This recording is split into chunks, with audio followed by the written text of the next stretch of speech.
स्वामीनारायण हरे, स्वामीनारायण हरे। वचनामृत गडडा प्रथम प्रकरण का 75वां। भक्त के संबंध से कल्याण। संवत 1876 में वैशाख कृष्णा एकादशी 8 मई 1820 को स्वामी श्री सहजानंद जी महाराज श्री गडडा स्थित दादा खाचर के राजभवन में श्री वासुदेव नारायण के मंदिर के आगे नीम वृक्ष के नीचे पलंग पर विराजमान थे। उन्होंने पीले पुष्पों के हार कंठ में धारण किए थे और श्वेत वस्त्र पहने थे। उनके समक्ष मुनियों तथा स्थान स्थान के हरिभक्तों की सभा हो रही थी।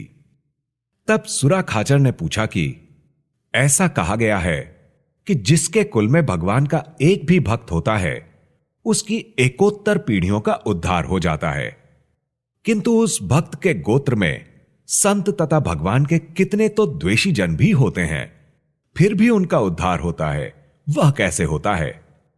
तब श्रीजी महाराज बोले, जैसे देवहूति ने करदम ऋषि के साथ पति रूप में भाव रखते हुए संग किया था, तो भी करदम ऋषि में स्नेह रहने के कारण उसका उद्धार हो गया, तथा सौभरी ऋषि का सुंदर रूप देखकर ही उनके साथ मांधाता राजा की 50 पुत्रियों ने विवाह किया। उन्हें सौभरी में काम भाव से स्नेह था, तो भी ऋषि के समान उन सबका कल्याण हुआ। उसी प्रकार जिसके कुल में भक्त उत्पन्न होता है उसके समस्त कुटुंबी जन ऐसा समझते हैं कि हमारा यह बड़ा भाग्य है कि हमारे कुल में भगवान का भक्त हुआ है। इस प्रकार भक्त का माहात्म्य समझकर स्नेह रखेगा तो उन सभी कुटुंबी जनों का कल्याण हो जाएगा।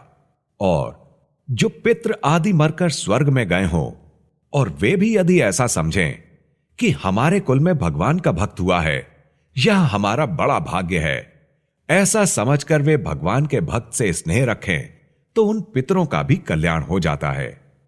किंतु भगवान के भक्त के साथ जो वैर भाव रखता है उसका कल्याण नहीं होता।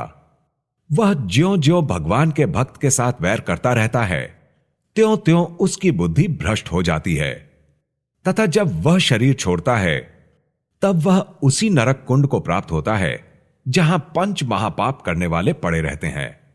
इसलिए भगवान के भक्त से स्नेह रखने वालों का कल्याण ही होता है, भले ही वे संबंधी हों या अन्य जन, सभी का कल्याण होता है।